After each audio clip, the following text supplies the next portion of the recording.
जय जय सीताराम।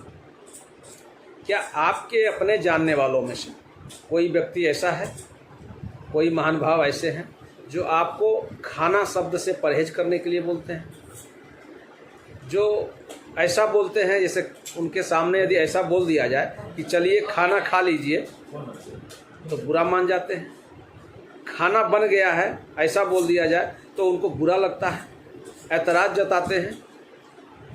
हो सकता है मेरे जानने वालों में कई ऐसे लोग हैं, इसलिए मैं इस विषय को लेकर आपके बीच आया हूँ कि खाना खाने और भोजन करने में अंतर क्या है, दोनों का अंतर क्या है। और बहुत सारे लोग इस बात को जानते हैं, कुछ लोग जानते हुए भी अनजान हैं, कुछ लोग तो नहीं जानते हैं और कुछ लोग जानते हुए भी अनजान हैं, ऐसा है। तो आइए इस दोनों शब्दों का स्पष्टीकरण करते हैं कि क्यों ऐसे वो बुद्धिजीवी लोग जो खाना शब्द से परहेज करते हैं या खाना खाने शब्द को बुरा मानते हैं।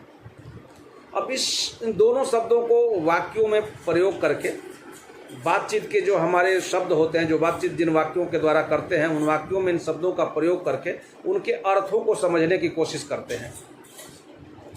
जैसे खाना खाने शब्द का या खाना शब्द का एक अर्थ ऐसा निकलता है जैसे हड़पना, हड़प लेना किसी चीज़ का।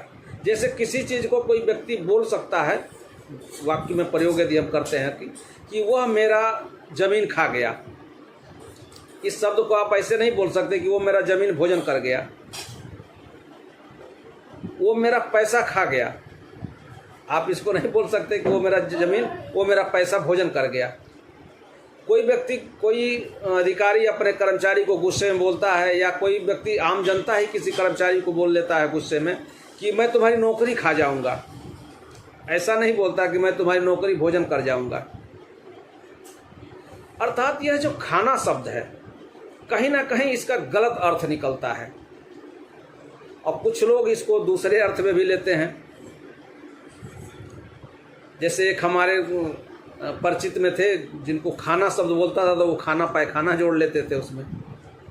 तो इन अर्थों से ही मतलब खाना शब्द उचित नहीं है, इसलिए जो भद्रजन है वो भोजन करना शब्द को ही उचित समझते हैं। दोनों में से मानना न मानना ये आपकी इच्छा पर निर्भर करता है, इसमें मेरी कोई मर्जी नहीं है। मैं नहीं कह रहा हूँ कि कौन सा सही है और कौन सा गलत है, इसका निर्धारण आपको करना है कि कौन सा सही है और कौन गलत है, ये चीज़ है। मैं सिर्फ इसके अर्थ का विश्लेषण कर रहा था, अर्थ को अलग अलग निकाल रहा था कि इसके दोनों के अर्थ यदि वाक्य में प्रयोग किए जाए तो क्या होता है।